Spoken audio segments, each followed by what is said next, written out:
Good morning, and welcome to the third of the Addressing the Challenges Facing the UK Coastal Communities webinars. This one's called Growing Up on the Coast, an exploration of educational and health trajectories on the periphery. And I'm delighted that we're going to have three speakers or participants perhaps in a fireside chat this morning. So just before I introduce them, I just have to go through some just standard housekeeping here, and it's up on the screen. So you'll be kept on mute with video off throughout the event unless you submit a question that you opted to ask live, in which case you'll be asked to unmute at the appropriate time by the technical team. Alistair will be working the desk, so I'll have to give him some warning and give you some warning that you're about to be asked a question.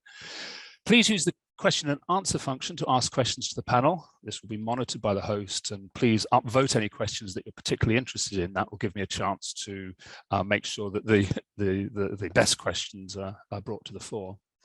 Now, the chat function is also available to facilitate discussion amongst yourselves, and we encourage you to share your Twitter handles, LinkedIn profile to allow networking post-event. This will not be used to inform the Q&A session. So thank you for listening to that. May I now ask our participants to open up their mics and their cameras and join the event. And I will ask them in a moment to introduce themselves. So we have today, I'm delighted to say, Lord Jim Knight, Lord Knight of Weymouth, and he'll introduce himself in a moment. Professor Tanya Ovenden-Hope, and there you are, Sheena, Professor Sheena Astava up there at the top of my screen. So please introduce yourselves, and then I'll sort of just go through how we're going to run the session in a moment. So Lord Jim Knight, please. The clue is in the title. I'm a member of the House of Lords, so I'm a legislator here in Parliament, where we might have a vote, so if you hear bells ringing, that'll be going on. I was the Member of Parliament for South Dorset, so that lovely stretch of coast from Weymouth and Portland through to Poole Harbour, Swanage and Harry Rocks. I tend to specialise in education and digital technology policy here in Parliament, and do a range of different work around education more generally in the sort of commercial side of my life, given that being a member of the House of Lords for certainly people of my age appears to be a part-time job. Okay, Tanya. Thank you, Alex. I'm Tanya Ovenden-Hope. I'm Professor of Education and Provost at Plymouth Marjon University and Marjon University, Cornwall. I've had a real interest in coastal communities and coastal schools since I was very young. I actually went to a coastal school. I've worked in coastal schools, and I've worked with coastal schools since I came into academia. In 2010 with Rowena Passy, who's at the University of Plymouth, and I believe she's with us in the participants today. We've been researching the whole perimeter of England, looking at coastal schools and trying to understand what their specific issues are in relation to pupil attainment, school performance, and other issues that we'll discuss later today. So I'm very heavily involved with understanding and wanting to support effective interventions for coastal and rural schools, and I'll explain why we need to make that link a little bit later. Thank you. And Sheena. Hi, I'm Sheena Astava. I'm the director of the Plymouth Institute for Health and Care Research. I have a very interdisciplinary and slightly flibbity-gibbity background, but a long interest in coastal health and health outcomes and access to health care, having sat on the advisory committee for resource allocation, which is the body that informs the distribution of, I think it's over £130 billion worth of NHS funding. Alex and I wrote a chapter in Chris Whitty's CMO report this year And we've had long-term concerns. I mean, we're both specialised in resource allocation and have had long-term concerns about a mismatch between NHS funding, and increasingly we're looking at other sectors as well, and service needs with a peripheral effect. Okay, thank you. Well, those are our panelists today. This, as I say, is the third of the sessions in this sequence of webinars, but it is going to be slightly different. So the past ones, and you can find these on the websites, if you put into the Plymouth and search for challenges facing the UK coastal communities, you'll find it. You'll find videos of the past webinars, and they have been presentations by a number of speakers. Now this time we're taking a sort of fireside chat approach, or a fireside discussion, in which what I'll be doing is I'll ask each of the panelists to, just give an introduction, maybe the most crucial points that they'd like to discuss during the course of the morning. Not very long, sort of uninterrupted few minutes for them to lay down the most salient issues. And then we'll open it up to questions. Now, I have a few questions myself, as is always the case, but what we really depend on is the participants, the audience, of asking questions that come to them during the course of the discussions. Now, I'm hoping that actually a lot of the morning will be the panelists talking amongst themselves and interacting with the questions that you raise. So you really must, if you have things that you want to say, do raise the questions, and I will then be your mouthpiece. Apart from a few people who have already sent in their questions, and I will introduce those as we go along. Now, if you've said you wanted to ask them live, then I'll give Alistair, who, as I say, is running the desk, a few moments, and give you a few moments warning, and then bring you into the conversation, and you'll be able to ask those questions. As it happens, most of them tend to be towards the end of what I think the session is going to be, because we're going to give it a sort of a broad overview, so that we're going to go through Tanya's sort of going to introduce the education, Sheena about health, and then Jim will be covering sort of legislative policy issues, and we'll kind of take that as a theme through the morning to give us some structure. And most of the live questions are actually in the policy issues, as you might imagine. So that's the kind of general idea. Hopefully everybody will bounce off each other, and we'll have a lovely discussion through the course of the morning. So Tanya, perhaps you could start with your presentation. And I think you've got some slides, so you can get your slides up, and please, away you go. Lovely, thank you. Well, I'll put my slides on in a moment, Alex, because what I just wanted to do was share a little bit of background, really, with our participants today. So for the last, well, gosh, hate to say it really, I think it's coming in for 32 years now, I've been working in and with schools, and all of those are coastal and rural schools. And it's been really interesting to observe the importance of place. I use the hashtag quite a lot, place matters, when I'm on Twitter, because it really does. Back in March 2020, I think it was, the Foundation for Educational Development had a conference over 4 days, and on one day they focused specifically on place. And this feels quite revolutionary, really, in England, particularly in relation to education, because back in 2010, when Rowena and I were starting our research into coastal schools and talking to policymakers, the school's commissioner at the time, which was Dr. Liz Sidwell, who was very supportive, it was hard to actually demonstrate what we were seeing in classrooms and seeing in schools, in particularly disadvantaged areas on the perimeter of England, or peripheries, as I know that the IHC calls it. It was hard to make those who were controlling access to resources for schools aware that there were specific challenges for coastal schools. And so Rowena and I set out, with very limited funding, to undertake a longitudinal project. So it ran from 2010 to 2017, and then was extended in 2018 to 2019 to really get an understanding through a qualitative investigation of what it was within these schools, through understanding school leadership challenges and talking to teachers and pupils within those schools, that made the difference to them. And so utilising all of that longitudinal work and also mapping the schools that came up in our sample against their attainment trajectories since 2010, and we're still following them now, we wanted to really get a picture and share this with the government and policymakers about the differences in opportunities, attainment, and access to resources. So if I were to identify a key point for education and coastal schools, it would be this. Similarly disadvantaged children in coastal schools have less opportunity to achieve and have poorer outcomes than similarly disadvantaged children in urban schools. Now, back in 2016, when Rowena and I were speaking at the BERA conference, the DFE had their workforce data come out.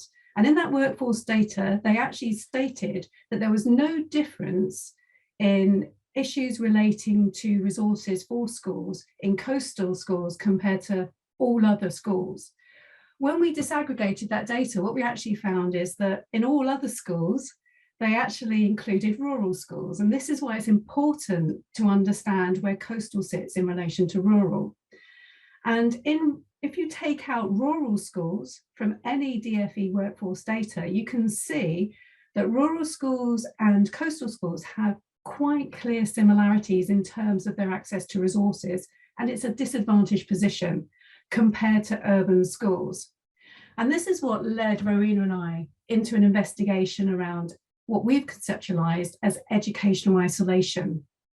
We realized that actually what was limiting the access of coastal schools and rural schools and small schools and schools in ex-industrial areas to the same resources that would allow them to perform in the same ways as other schools was actually educational isolation in relation to three things. So we've defined, and I'm going to share my slide with you now because I think in images and I think sometimes it's just easier to see it. So bear with me while I share it. My Zoom is being just a little bit slow.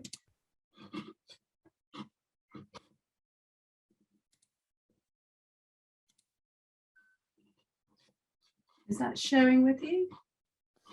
Not yet. No, it's one sec. It's decided to. Don't we love this? The working from home challenges. Yeah. Right, let's just end that because it's right. Okay, now I'm going to share.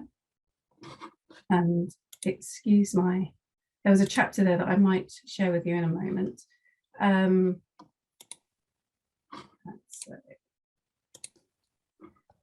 Hopefully you can all see that. Yeah. So this is our conceptualization of educational isolation. So we realized that coastal schools like rural schools and small schools were particularly disadvantaged if they had geographic remoteness, socioeconomic deprivation, and cultural isolation.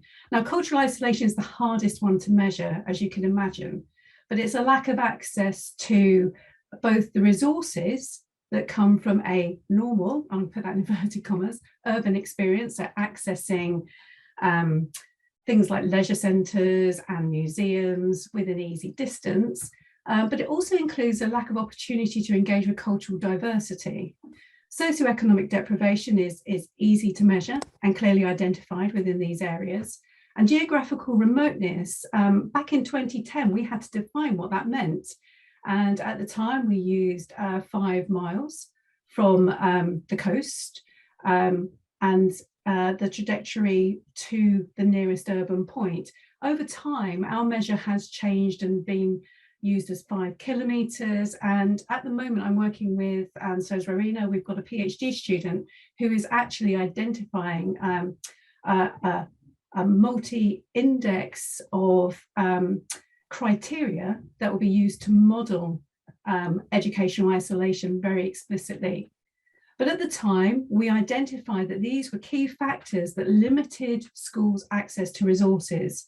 So it's interesting, isn't it, that you have coastal schools, and we look at Blackpool, for example, who have recently been quite positive about the impact of opportunity areas and the intervention and funding that's changed the way in which education is performing within Blackpool as itself.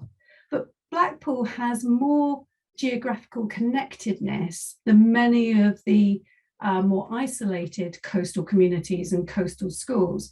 And therefore, from this model, we'd expect them to have a better access to the resources that other schools that are more geographically isolated, but have the same type of socioeconomic deprivation and cultural isolation would have. So bringing that all together, and I know we've got very limited time, I'm just going to stop sharing my screen. I think that what we have to take today and consider when we're discussing this is that children, and it's always about the children in coastal schools that are geographically remote and socioeconomically deprived and culturally isolated do not perform as well as children in similarly disadvantaged urban settings. And the reason for this, we have to look at infrastructure. We have to look at the way in which resources have been targeted or not targeted at these schools, because policy has not, until very recently, recognized that there are specific challenges of place that impact on coastal schools' opportunities to have high quality teachers, access to CPD and school support in the same way as all other schools. Thank you, Tanya. Those are an awful lot of things that we'll be coming back to, I'm sure, as the discussion goes on. And indeed, it raises ideas and thoughts that I think are equally applicable to health. Sheena, if you would like to do your sort of introductory presentation. Yeah, and it was really good to hear what you were saying, Tanya, because I absolutely agree. And I just sort of wanted to start off with a bit more of a personal reflection as well. And that, as I've mentioned, we've been concerned about resource allocation on the periphery for some while, starting off with health, but then starting to look at other areas as well. My wake-up call was about 3 years ago. I have loads of kids. Alex and I have loads of kids. And within a 2-week period in August, we found out that these children, all young people, all known to my middle kids, 3 died of suicide and 2 in a drug-related car crash within a 2-week period. And it was such a wake-up call. I just thought, what on earth is going on? You know, if you were sitting in London, you probably just wouldn't imagine that in Devon, you know, that these sorts of things were happening. And I think there've been something like 5 suicides from that same cohort since. So we're looking at what probably is a suicide cluster. You know, we need to do the statistical analysis, but we know that they're linked through Facebook. And I talked to my daughter about this, and her view of it was just a sort of sense of hopelessness, of a lack of aspiration. These kids, a few of them have been young parents, got dead-end jobs, haven't got a clue where they're going. You know, there's no opportunity around here. They fouled up at school. Often, you know, there's quite a lot of drug use, sort of low-level drug use around where we're living, and kind of got to their 20s, and it was, so what? You know, got nothing to look forward to, and it just broke my heart. It really, really kind of really upset me a lot, and I feel quite passionate actually about this area now. So I really want to just talk a little bit about those links between education and health, because obviously the kind of like that suicide is one of the most extreme outcomes, but we can look throughout a whole range of different outcomes and see, where is my thing? Oh, there it is. See these links. So I kind of wanted to kind of give a little bit of a sense of the hang on, I'm trying to get this to, oh, I can never see it. Problem is, I might have to just show it in this. Can you see it? Yeah, that's fine. It'll have to do. Well, for your slides full of text, it might be a little bit small. Yeah, I'm trying to get it to share on. I can't, because I can't see this wretched bars at the front, at the top, and I can't get to the slideshow bit. Hang on, let me just try and do this. So just, I might have to stick to this one, I'm afraid, and I do apologise. We were just looking at, and it's part of the CMA report. I think Alex and I, even Alex was surprised by the findings. So what we did was really look at an LSOA level, so fairly high granular level of analysis. And what you can see is that there is a slight coastal increase in no qualifications. There's a deficit in progression to higher education, which I don't think is the be all and end all. But what you are seeing, I think, is an educational deficit going on the coast, and it's a significant one. As Tanya mentioned, I think the really key issue is the fact that deprived kids on the coast do so much worse than deprived kids in other places. And if we start to look at educational outcomes, we can see, for example, that children on free school meals in several London boroughs are doing better than children who aren't on free school meals in many, many peripheral areas. So we have real educational inequality. And I think that this relates very, very strongly to, hang on, I've just found it. This relates very strongly to opportunity. So I just want to start to look at some of the health links here. Sorry, this is a bit of a busy slide and I'm not too sure where to start. I think I'm going to start here. So from the very, very earliest point in life, babies' brains are developing. They are, oh God, sorry.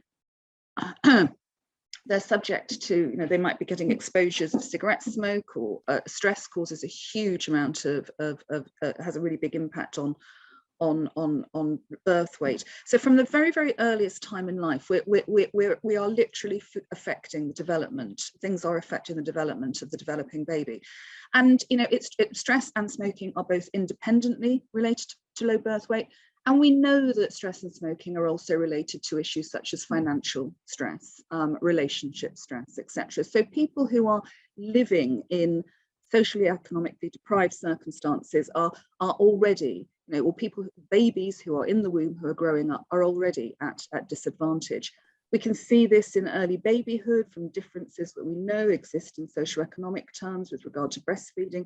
Postnatal depression can affect that interaction between children and poor parenting, as can access to really good preschool development. It can start to make a difference, that children who are perhaps not exposed to loving, stimulating environments can be stimulated and supported in really important ways by good preschools.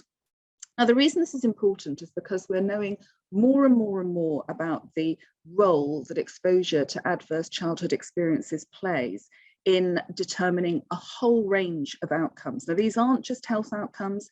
They are linked to things like criminal justice, to use of need for social care, children's services, etc. A really, really important issue.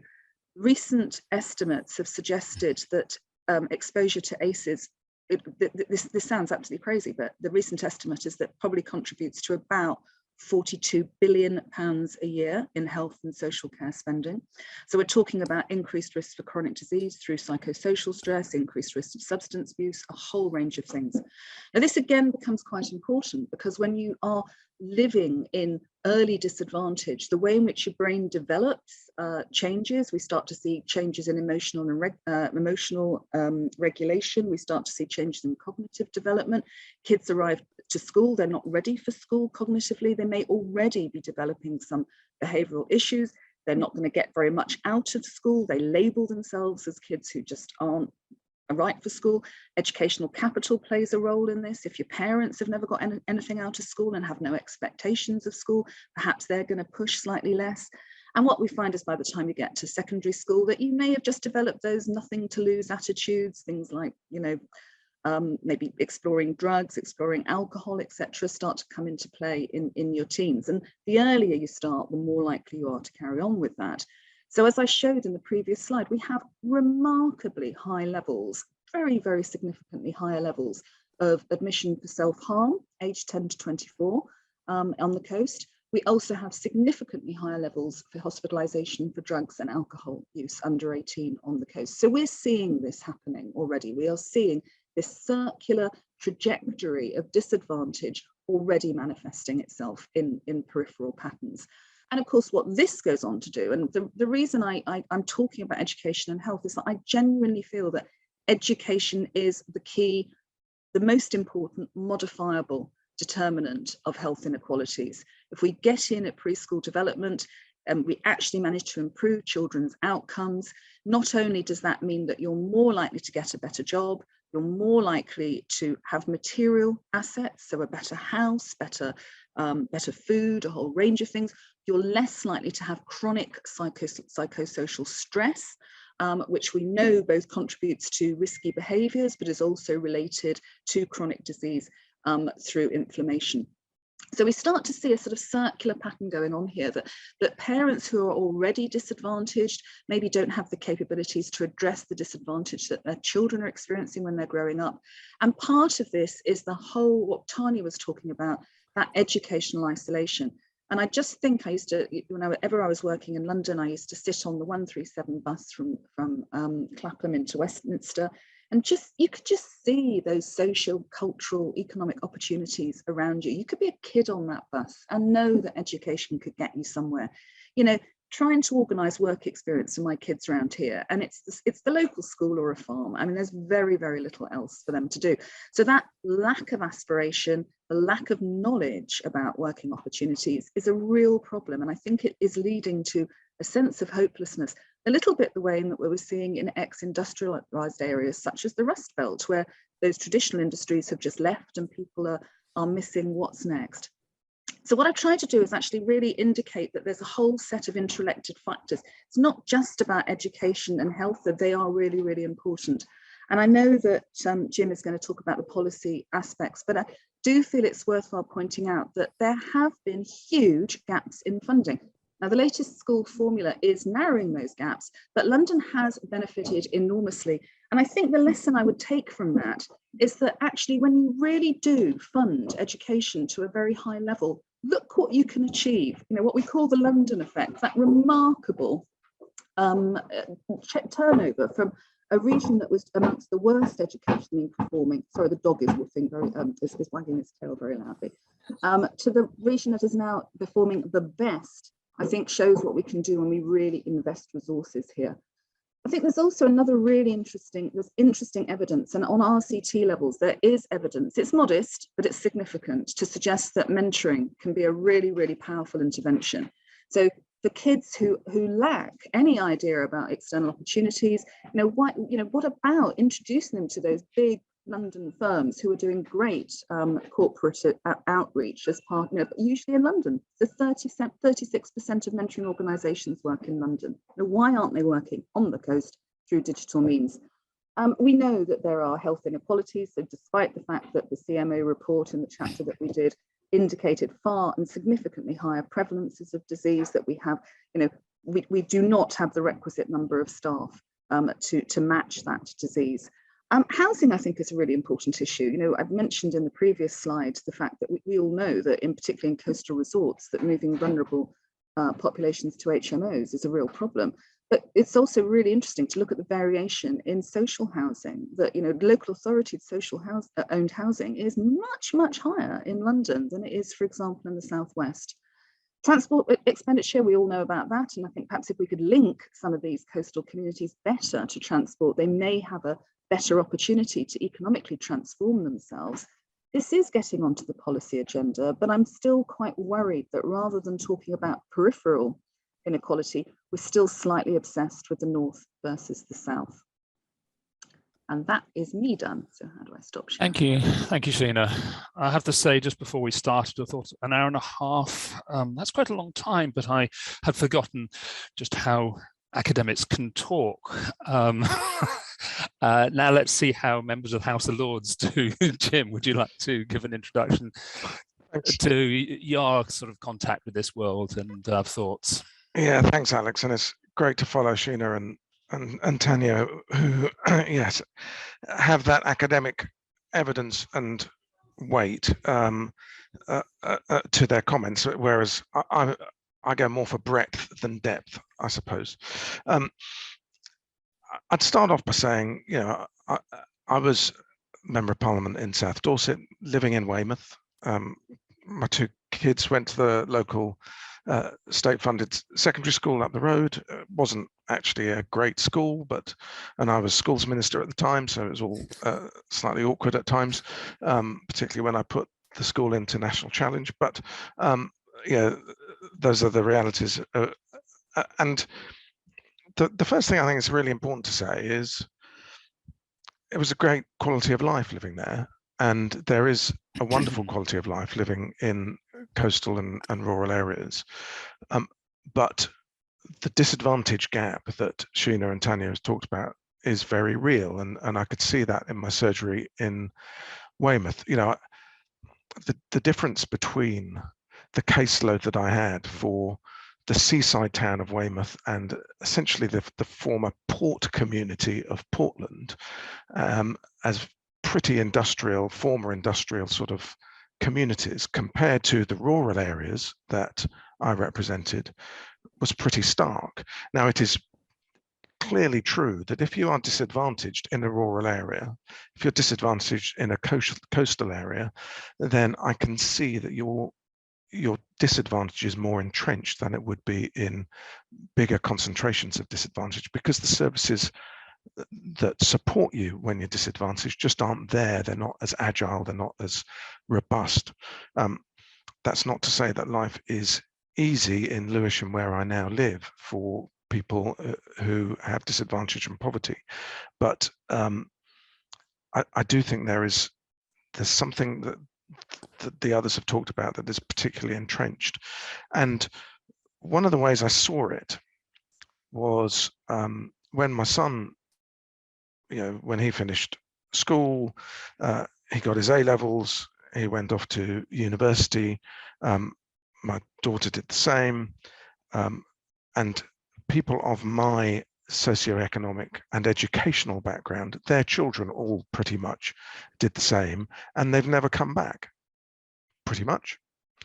And those that didn't do so well, for whatever reason, much of which wouldn't be because it's their fault as individuals, it's because of their background and the factors that Tanya's talked about. When I've talked to my kids about what's happened to them, and you know, it's not a popular thing to say. Many of, you know, for boys in particular, the outcomes have been, yeah, those you know, with something about them, with some kind of enterprise. Many of them are self-employed. A lot of them as personal trainers, because that appears to be the sort of self-employed occupation of choice, certainly in Weymouth for some of those young men. But too many others are in prison, too many others are deceased, many on benefits, and of the girls, many married to those on benefits, and they can't afford class reunions because they just don't have the wealth to do that, to find, you know, £10 in order to get together with their former classmates. And for me, I could see quite a stark difference in outcomes between those with the sort of educational advantage that their families had, and the rest. Now, you know, as I've said, I specialize a lot in education, and what I was going to say about access to high quality teaching, which is fundamental to a good quality education outcome, Tanya's covered in terms of training. There are issues around recruitment of teachers on the periphery. There are issues around retaining teachers. Sometimes, indeed, I would say part of the problem is that there's not enough churn in some staff rooms, that once you've been attracted to the quality of life of a coastal area, you might not move on. And there's a healthy amount of churn in a school workforce. And there are some, I wouldn't say bed blockers, but you know, there might be some that it would be healthy for the school if they were to move on and they've lost their aspiration in their career. And the resources points that Tanya made are well made, and we'll come back to those. But what I just wanted to touch on pretty briefly is, I think there are mindset issues in some of those communities. And that's attached to the absence of graduate employment opportunities outside of public sector in many of those places. And Sheena talked about the problems of getting work experience being attached to, you know, schools or farms in a rural area. And, you know, in Weymouth, it would be local authority, the health service was a huge employer, but it's all public sector graduate employment, not very much else. There's a little bit in defence and a little bit in engineering. So the role models aren't present. And so and in my head, a mindset problem, that change is not a thing that you have any agency over. Change is a thing that is done unto you. And the very definition of social mobility in my mind is that you are launched into your adult life with a belief in your own efficacy as an individual to be able to manage change for yourself and to have choice, therefore, around what you're going to do in life. Now, when I've looked at this as a policymaker, and I was on a select committee on coastal communities, I've been rural affairs minister, I've been schools minister, I've been employment minister. We currently, when I was in government, we had the city regions thinking, which essentially, I'm afraid, was a bit of a trickle-down economics theory around, if we invest in the big cities and regions, then good things will then flow down into the more peripheral areas. I don't think that works, frankly, and I think we're still stuck on that. When I look at the way quite a lot of the levelling up thinking goes, it's still thinking about how you invest in the economic powerhouses and then hope that something good happens to the areas around. And I was the minister for the Southwest as well for a year, and Bristol, Plymouth, to an extent Exeter, marginally Taunton, and a bit, and Swindon. Those are the sort of and the Bournemouth Poole conurbation. So those were the big places of a region the size of Denmark. And it's not like those cities were places that you really, Bristol got quite a lot of attention, Plymouth got some attention, but those were seen to be the two big cities of the region. And I think we did some good for Cornwall around getting Objective 1 status from the European Union and the combined university, but I'm not sure that we had any answers really about how we were going to get resources and opportunity and enterprise and graduate employment into those more peripheral areas. And I'm not sure that levelling up has the answers to those either. And when we did the work on coastal communities as a select committee, the thing that I came away with that I think is just critical beyond the mindset of individuals is the mindset of leadership. And what is the leadership of those communities? And too many coastal communities are essentially on the edge of shire counties.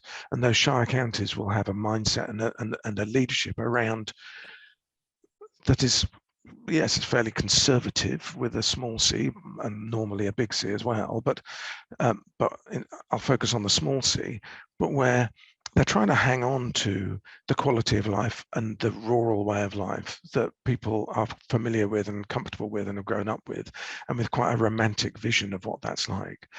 And it's not a leadership that I think properly recognises the challenges of their coastal areas. And when I look at Dorset as an example, it's not eligible for any levelling up funding, and yet Weymouth and Portland are some of the most deprived communities and have some of the most deprived wards of anywhere in the country, in the bottom 10%, and there is nothing for them because they are pockets of deprivation. They've not got enough concentration. So I think there's something important about leadership. There's something then important about delegation of powers as well as funding to strong leadership in those peripheral areas that can really drive change.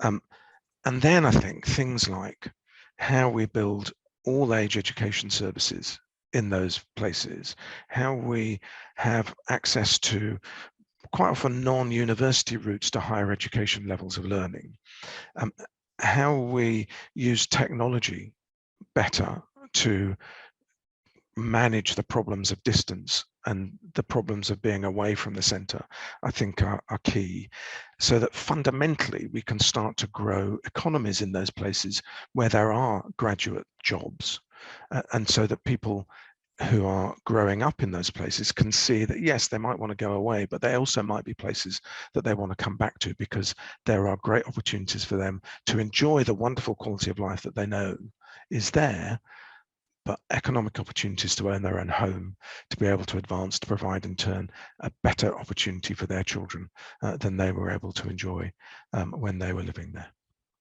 I hope that's helpful. Thank you, Jim.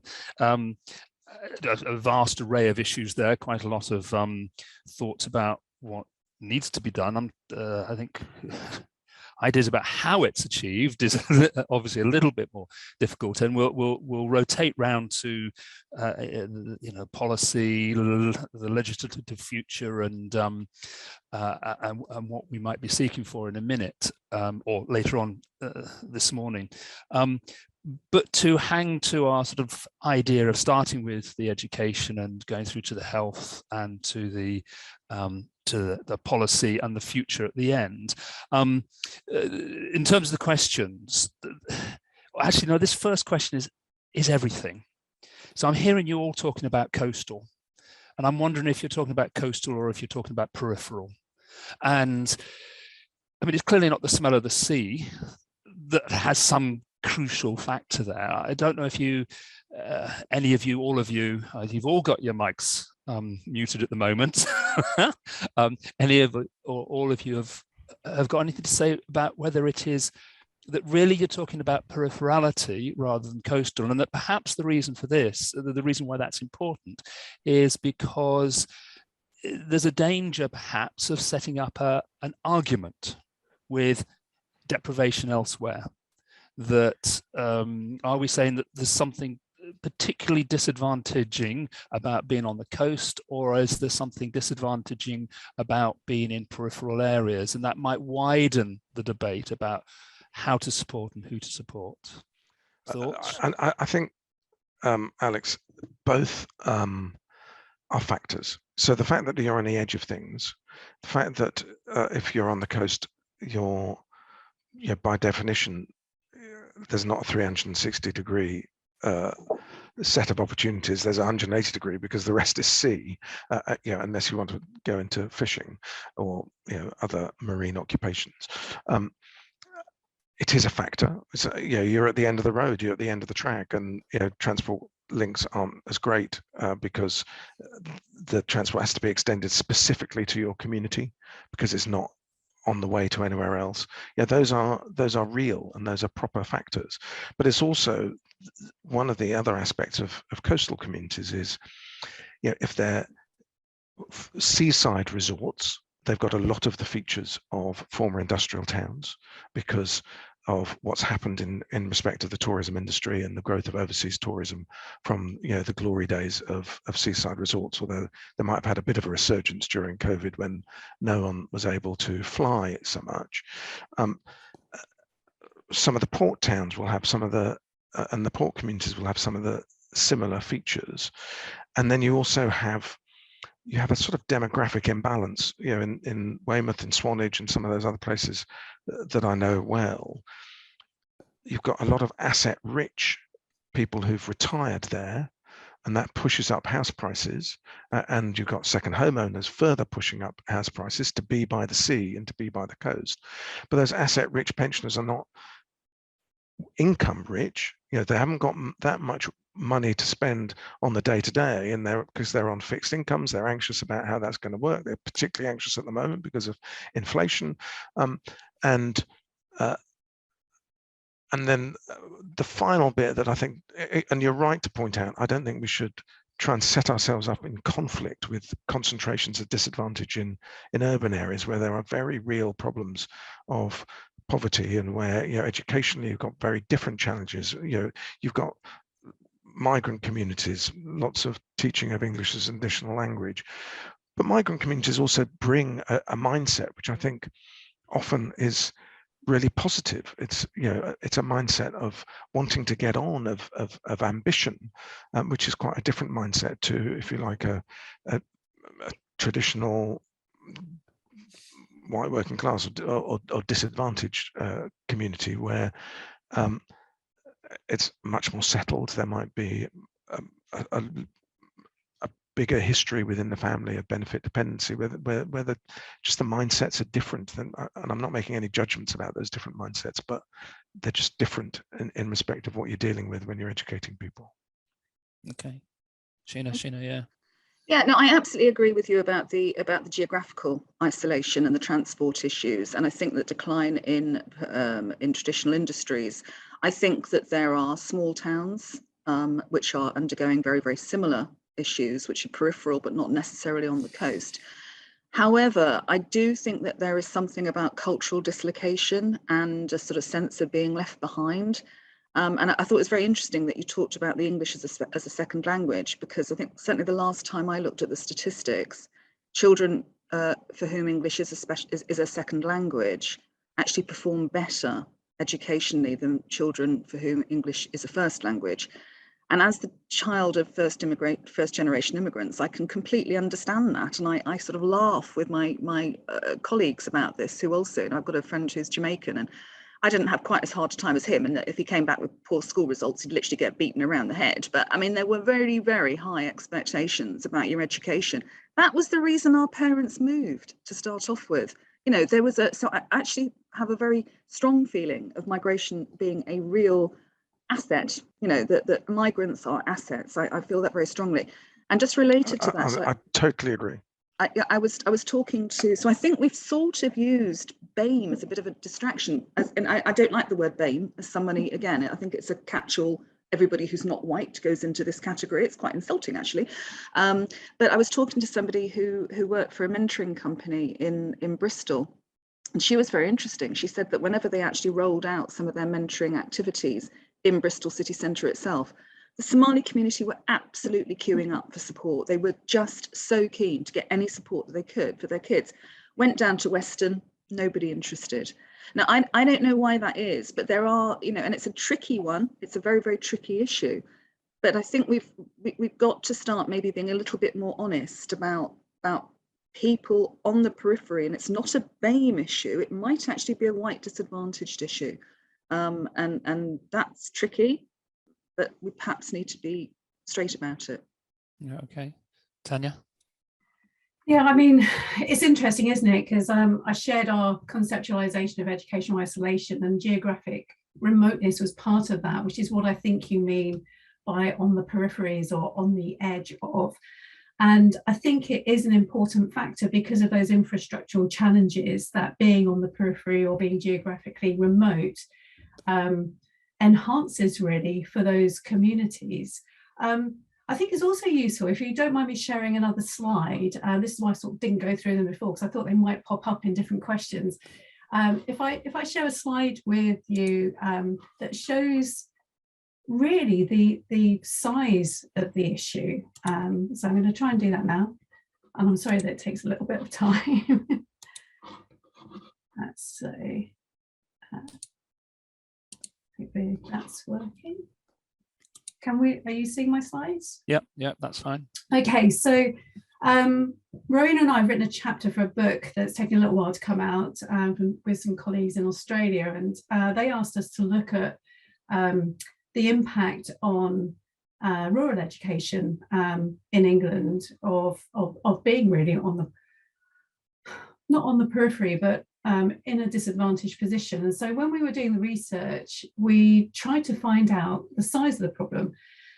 And if you look at this, I mean, 71% of our population in England live in rural areas. That's sizable, isn't it? Now, if you consider that rural and coastal are often combined together in the way in which the government perceives issues of rurality, and we know that 20% of our local authority areas in England are coastal, then actually there's a match there between this rural and coastal issue of deprivation, disadvantage, and lack of access, as Jim was talking about, to large scale employers.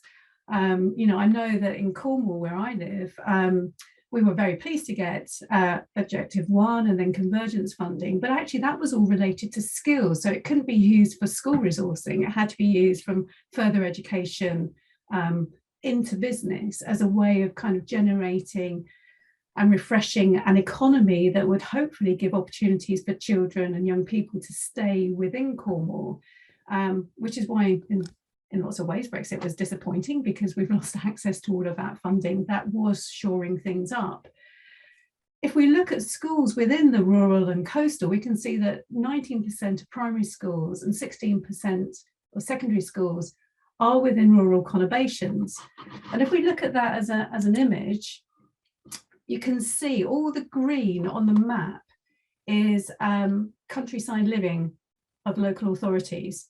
There are 146 towns in England identified as coastal by the ONS in 2020. So you can see the peripheral, but you can see also how it moves slightly inland, which is why I think we have to be really aware of the difference of being inland and accessible to all of those cultural norms that we talked about and cultural diversity and the benefits of that, compared to being on the outskirts, on the peripheries, and lacking opportunities to partake in all of those things that urban schools and more centrally located schools take for granted. And Tanya, yeah, I'm really interested in what we can learn from Cornwall through the investment that came in through Objective One, and then what followed, and that investment in FE and skills. And because logically you'd say, well, the people of Cornwall clearly didn't feel the benefit of it because they didn't vote to keep it. And well, those who voted. Yeah, but it sort of begs a question really around, attached to the levelling up agenda now, where getting the skills right so that you can develop people and attract higher skilled employment into those areas feels like an obvious thing that you might want to do. And of anywhere in the country that is more rural and peripheral, Cornwall's already had that. And has it worked? And what's worked? And what can we learn from it? Well, it's a really, really pertinent question, Jim, because having been involved with it and receiving some of the funding myself for intervention-based projects, I think where it kind of went wrong at the beginning was there was no impact assessment. So the funding came out and those who received the funding were not asked to evaluate the impact of that funding in place. And so there is no real record of what difference it's made. Now, later on, as it moved into convergence, there were requests to have these evaluations to demonstrate impact. But you could argue it was a little bit late at that point.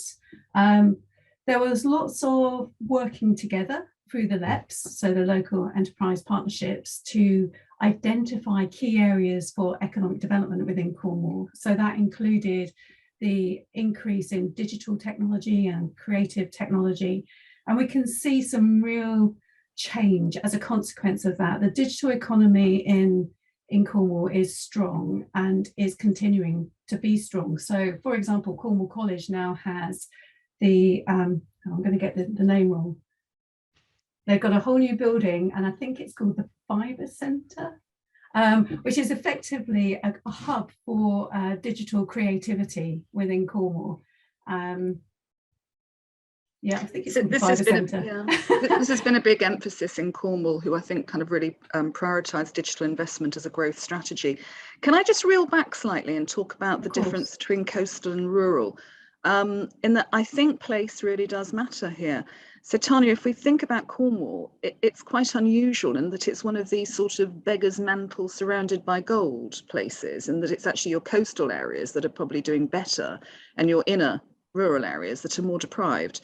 Now that doesn't count everywhere, if you see what I mean. And we certainly did some work looking at rural, and we found coastal deficits with regard to health across the board. We looked at children's outcomes and found that actually rural areas, with some exceptions, were not doing worse than urban areas. It was really your coastal urban areas, so I think the inland issue is not as clear cut in terms of, because often, and even if we did a wonderful map of coronary heart disease and other CVD diseases was it in North Essex, South Essex, and you've got this absolute coastal fringe, and then inland, some of the lowest prevalence rates you can see.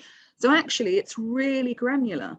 And I don't find the mixing of the rural and the coastal agendas hugely helpful here. You know, I can see something very weird happening on the coast. I can't always see it when I look at rural. I would argue in education that there is clear evidence that schools in rural locations mirror the disadvantage in terms of outcomes of similarly disadvantaged children when compared to urban children who are in similarly disadvantaged positions. So I think in terms of accessing some of the resources that they need, if they are experiencing geographic remoteness and cultural isolation, as well as that socioeconomic deprivation, then their educational outcomes are very similar. No, I absolutely agree that disadvantaged children do very badly wherever they live. What's significant for me is that disadvantaged children in London do better than advantaged children elsewhere.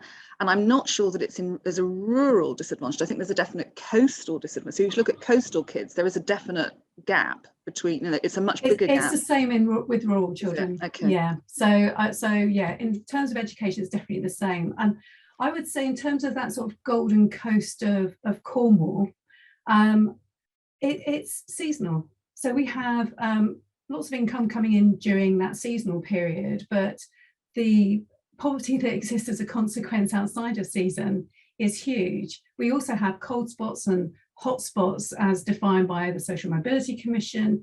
And when it comes to Department for Education, looking at ways in which it can support those most disadvantaged communities, as Jim was saying about Dorset, we have the same problems in Cornwall because we don't come up in multiple indices of deprivation. We're always in that middle ground because of the wealth that comes into the county through second homeowners, etc.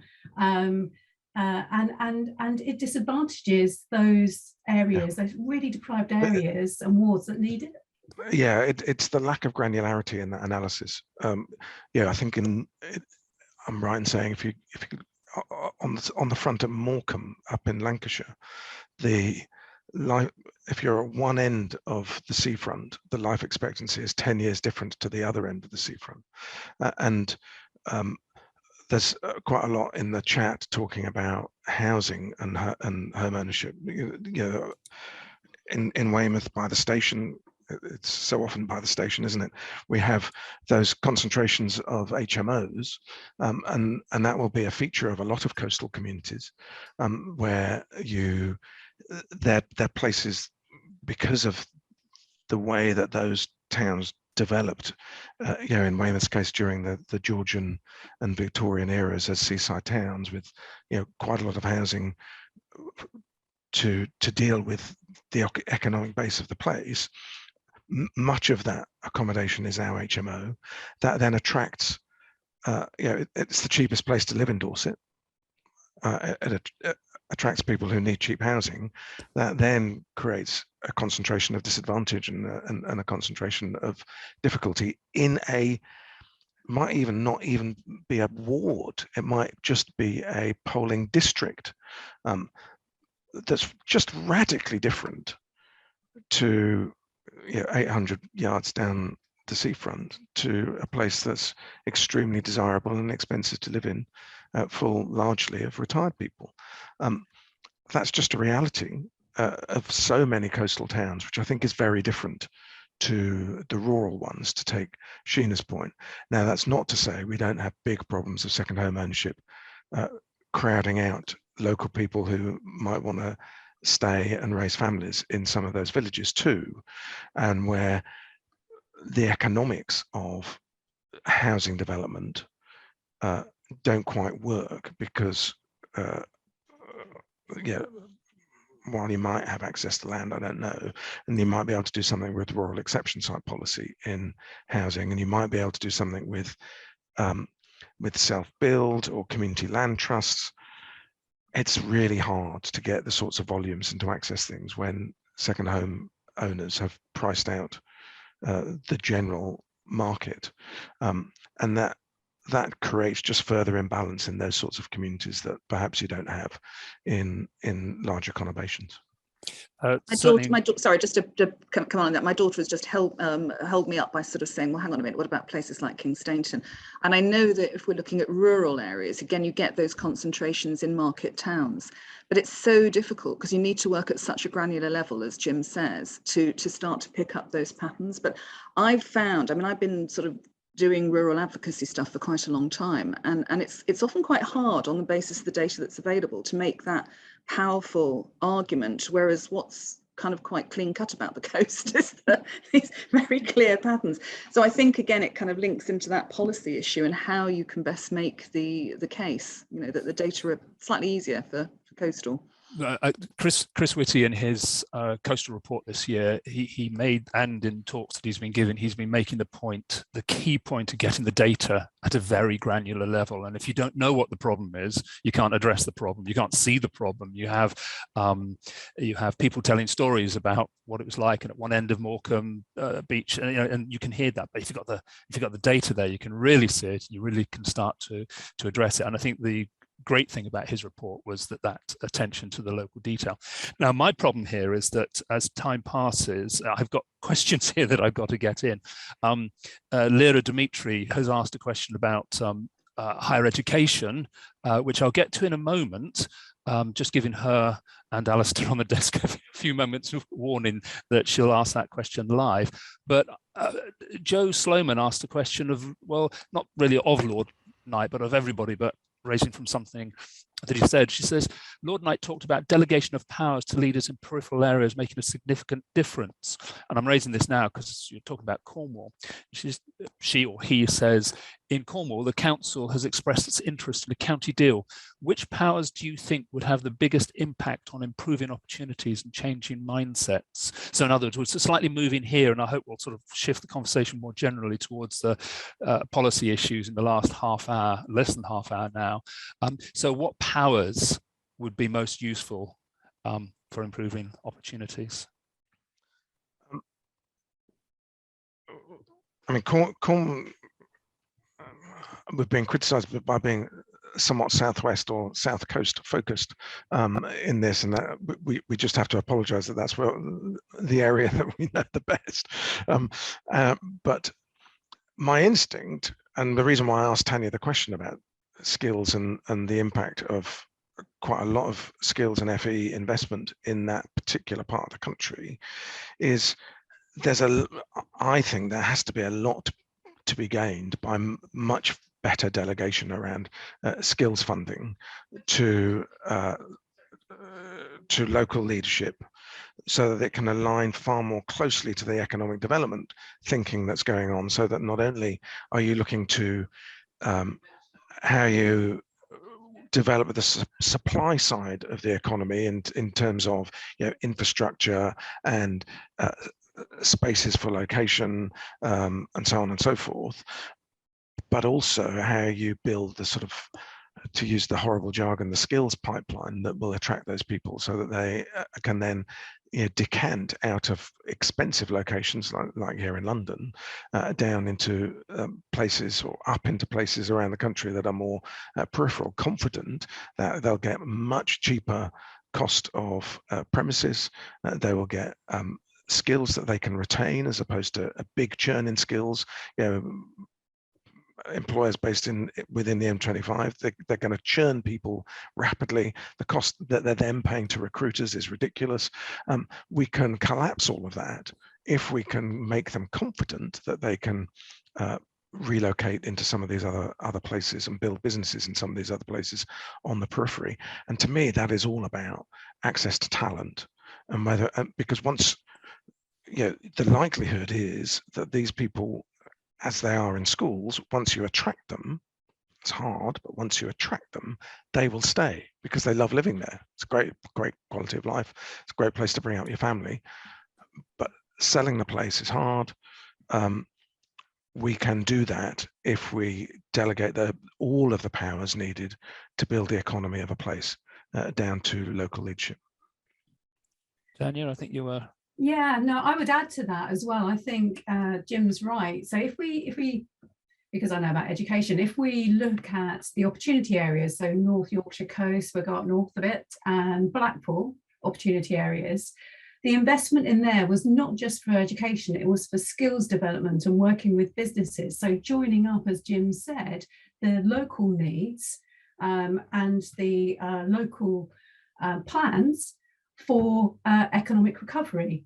And what we've seen coming out of that is the investment in schools alongside the investment in skills is paying dividends. I saw a tweet from Blackpool Opportunity Area very recently saying, please don't claim that all coastal schools and the children within them lack ambition or lack aspiration. In Blackpool, we've seen an increase in aspiration as a consequence of our interventions. And so that's really important, talking about the granularity at which policy has to work. Our research group at Marjon is called CAPE, Context, Agency, Place and Education, because the context is so important in understanding how to support and create or enable agency for those within education, and it all links back to the place.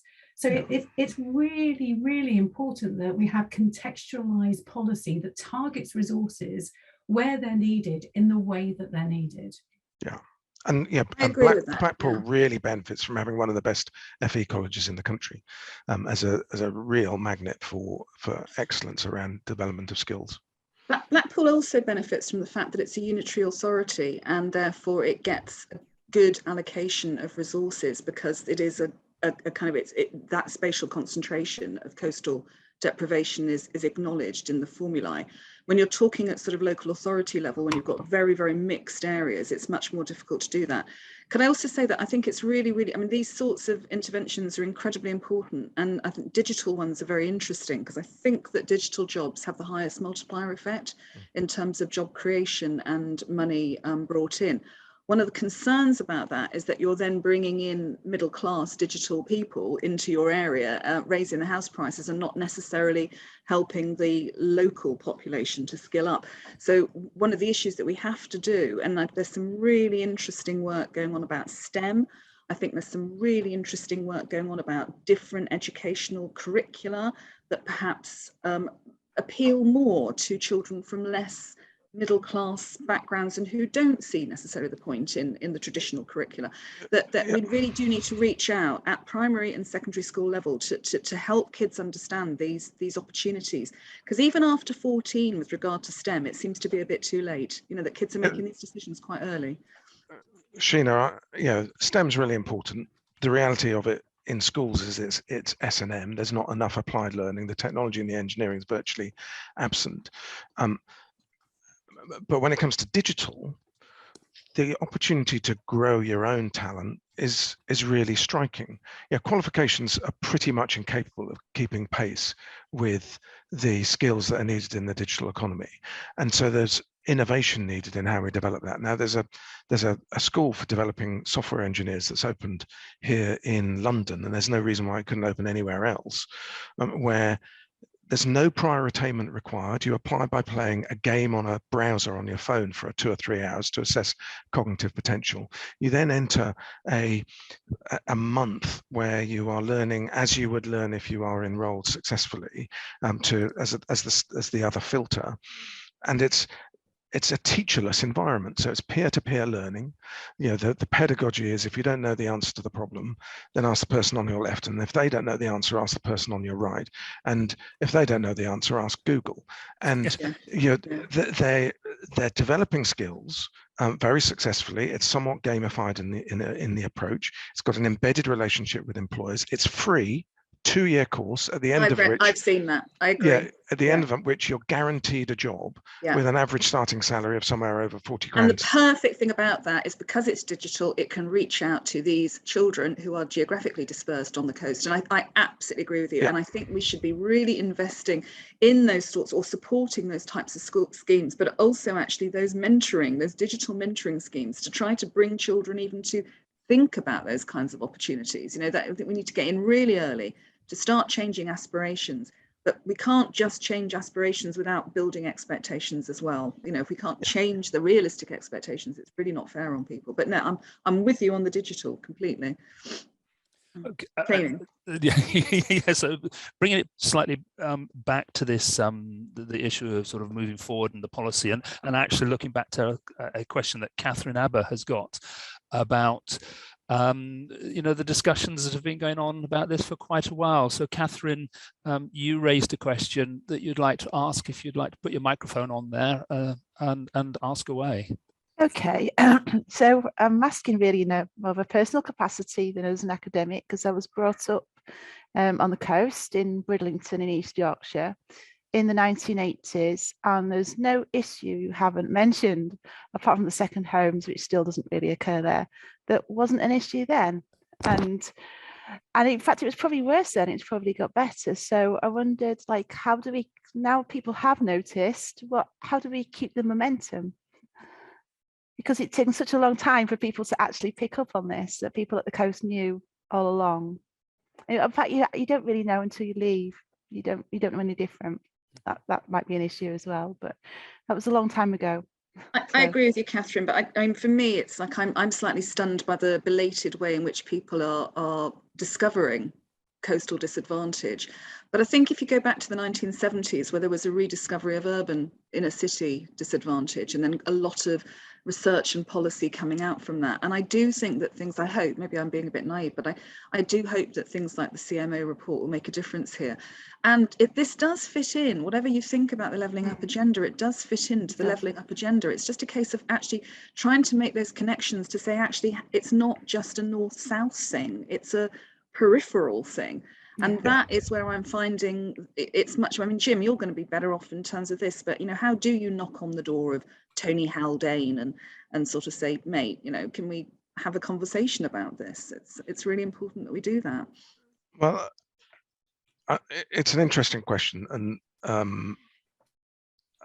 the 80s, crikey, that was a time where, and my sense, I guess, is, if you're in Lowestoft, if you're in Grimsby and those fishing communities, you might think, we're just going through a bad time, it'll come back. If you were in Blackpool, Weymouth, Scarborough, seaside resorts, you might think, well, we're going through tough times, it might come back. And certainly, the people who are leading those communities, it felt to me, certainly down in Weymouth, disproportionate power of the sort of guest house bed and breakfast owners in terms of the local leadership of the politics of those places. And they were just quite wedded to protecting what they got and not trying to think ahead and going, actually, there are bigger structural things going on in the economy that we need to properly address and properly think about. I now think the penny has dropped. That generation has moved on. We've got a generation who are going, okay, actually, the problems have been going on for a very long time, and we're going to have to do something different if we are going to move things on. The politics has dropped as well.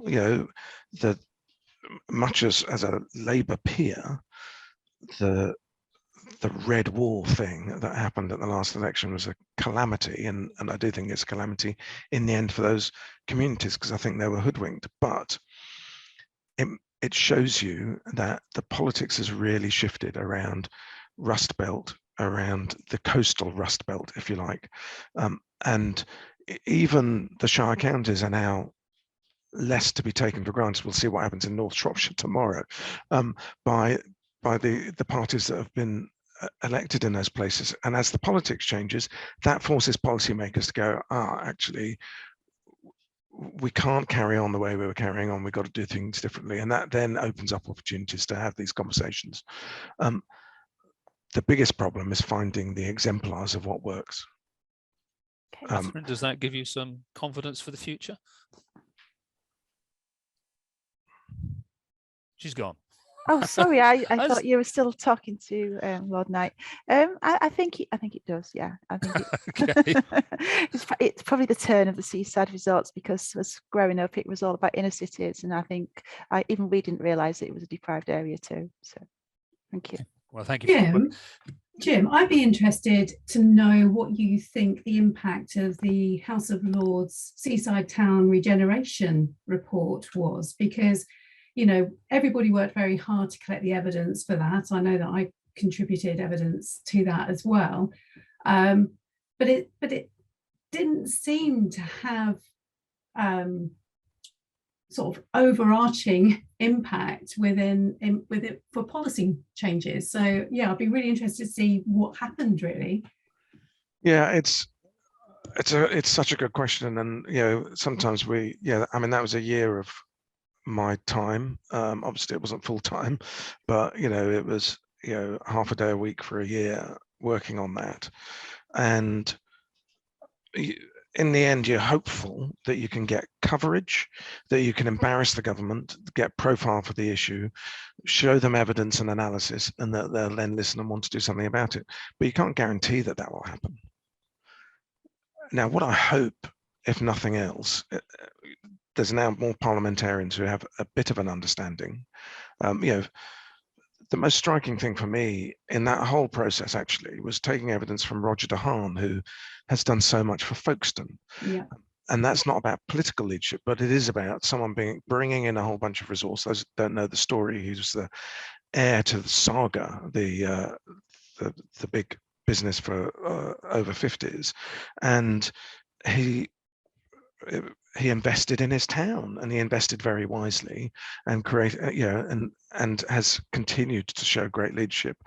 And you know, Folkestone is a real success story. It's one of the few that there are for us to look to. You know, Margate's got a good story. Blackpool is starting to have a good story. There are one or two that we can look to. But I was just really struck by consistent leadership across electoral cycles with resource and a proper vision managed to deliver. Now, if others in policymaking get that, and we've now seen the rise of the place agenda and an analysis of place as being the way that we deal with this, and it's now called levelling up. And as Sheena has said, as long as we don't think of that as being investing in the north because the south has had too much, and instead think about it as, well, look, actually, we've seen some really good success in some of our inner city regeneration. I think of the things that I'm proudest of the Labour period in government. It's the journey that Manchester and Liverpool and Leeds and Newcastle and London, of course, and Bristol went on in that time, to an extent building on some of the things that Heseltine did in Liverpool and did in Canary Wharf. So, you know, it's not, I'm not trying to claim sole ownership of some of that. But that success in our inner cities, and there's still lots more to be done for some of the people who live in those places, but that success now needs to be extended to a place-based approach to bring success to our periphery. Can I ask a second question? Sorry, Alex, because I think it's mindful of time though. We are clicking towards 10 minutes to go now. Just a quick one then. Do you think it's got to do with sparsity of population then, that we don't have targeted policy or targeted resources at coastal communities, small coastal communities, small rural communities? In education, I suspect that it's the case. We see that there's national rollouts, and it's all about size of impact. And so investment in education, the London Challenge, for example, which I know was a lot to do with the collaboration and networks that were already established there that made it so successful. But at the same time, when things are rolled out, they want bang for their buck. You know, it makes sense, doesn't it? If you're going to put investment in, you want it to reach as many people as possible. And when you're on the peripheries and it's sparsity of population, you know, there isn't the same impact. Tanya, I think sparsity is an issue, but wouldn't it be great to do if you like, a coastal challenge where you took advantage of digital to break down problems of distance and say, well, let's connect up school leaders and have coastal leaders of education, because they will have if you are trying to lead a school in Weymouth, you'll have more in common with those leading a school in Scarborough than you will have with those leading a school in Shaftesbury in the same county, just because of the nature of the demographic that you're dealing with, and the peripheral nature of where you are. That kind of thing we don't do because of the nature of our political geography, if you like, that we break things up in terms of their proximity rather than in terms of what they've got in common. Yeah, that's a really good point. This ties into a question that Professor Robert Brown would like to ask, and in fact that was almost immediate, very much so. If you're there, Robert, would you like to ask your question? Your microphone's off at the moment.